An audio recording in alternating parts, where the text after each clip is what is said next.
Okay, so now let's spend some time talking about blood flow to and from the upper extremities. So in order to do this, we have to start in the chest with the arterial blood flow.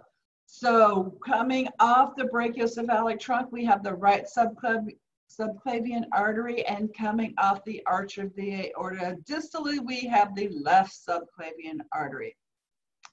Now, both of these are called subclavian arteries because they are below, they travel from a medial aspect and they go deep to the clavicle. Now, as soon as they exit the lateral aspect, they are going to have a name change. And so in the extremities, we are going to have blood vessels which are going to continue, and it's just like a road that continues, but the road has a name change.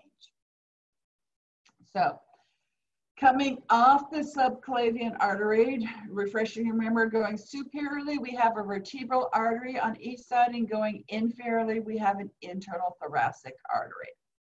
All right, so now we clearly can see the clavicle, and you can see that lateral to the clavicle, we have a major blood vessel. And so this is the continuation of the subclavian artery. Only now it is known as the axillary artery. Even while it's here in your anterior chest, it is still called the axillary artery. And so that will continue laterally, going deep to the pectoralis major muscles, and it continues as the axillary artery into your armpit area until it reaches the inferior border of the teres major muscle, where it will have another name change. So when we look at this upper extremity model picture on the right, the white is the clavicle, so just right there, it would be subclavian artery. Once it has exited, it is going to be called the axillary artery all the way down to this point. And then this red blood vessel that you're seeing there is no longer called the axillary artery. It is going to be called the brachial artery, and it will continue all the way down the brachium.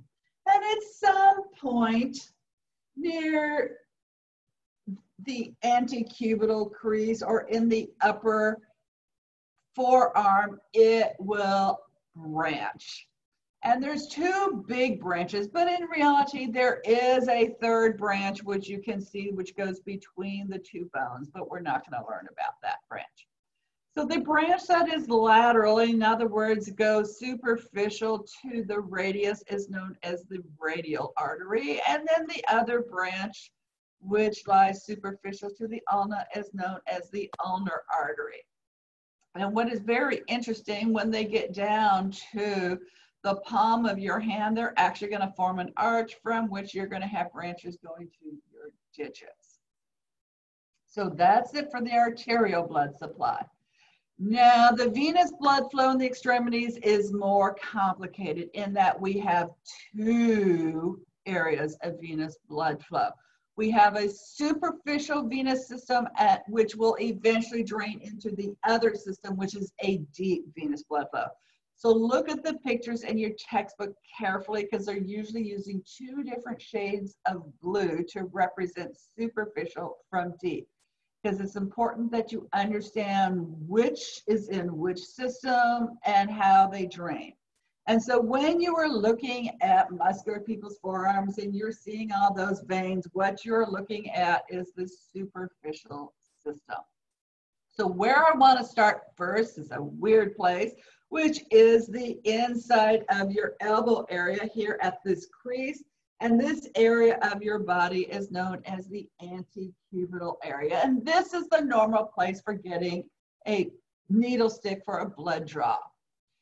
Now, in this area, there are going to be superficial veins, which are crossing between medial and lateral aspects. And yes, sometimes it, just like the picture on the left, it's just showing an angle to one direction, and sometimes it's more like a V shape. It doesn't matter. There is a lot of variability in here.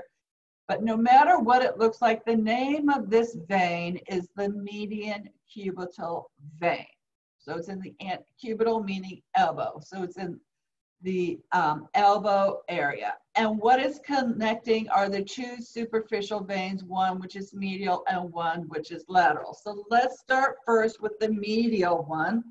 And that one is known as the basilic vein. So it starts down here at the wrist and will travel the entire forearm as well as above in the arm. The entire length of this vein, it is known as the basilic vein.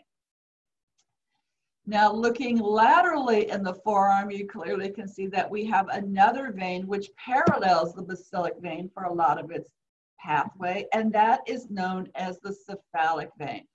And so the cephalic vein, if you follow it proximal, what you will notice is it crosses over at about the head of the humerus. Cephalic meaning head of the humerus, which is great.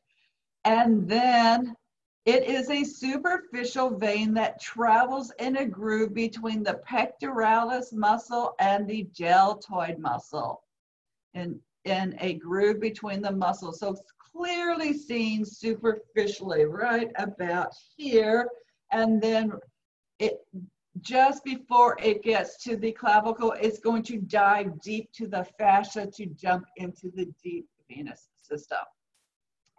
So that is the end of the superficial flow. So now let's look at the deep flow. And for the deep flow, we're going back to our radial vein, which is right next to our radial artery, and the ulnar vein, which is right next to the ulnar artery. And they will travel up into the arm where they merge and form a brachial vein in the arm. Now, in the blood vessel model, a lot of students at first glance think, oh, this is the brachial vein, when in fact, if you follow it down, you will see that that is the basilic vein.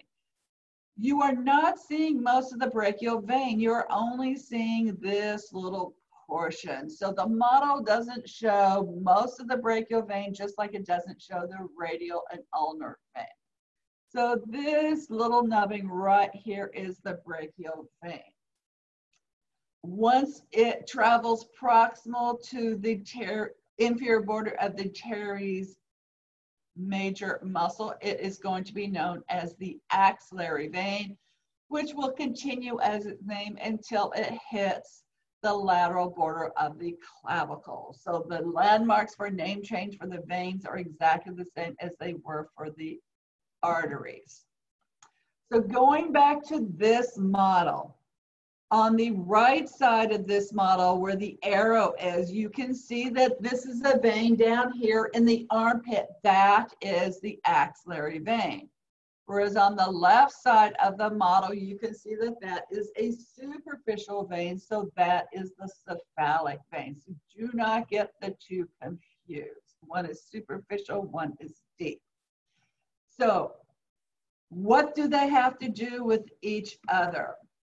Well, there's a point where the superficial have to drain into the deep, and here's how it happens. Let's look at the deep first, which is the dark blue.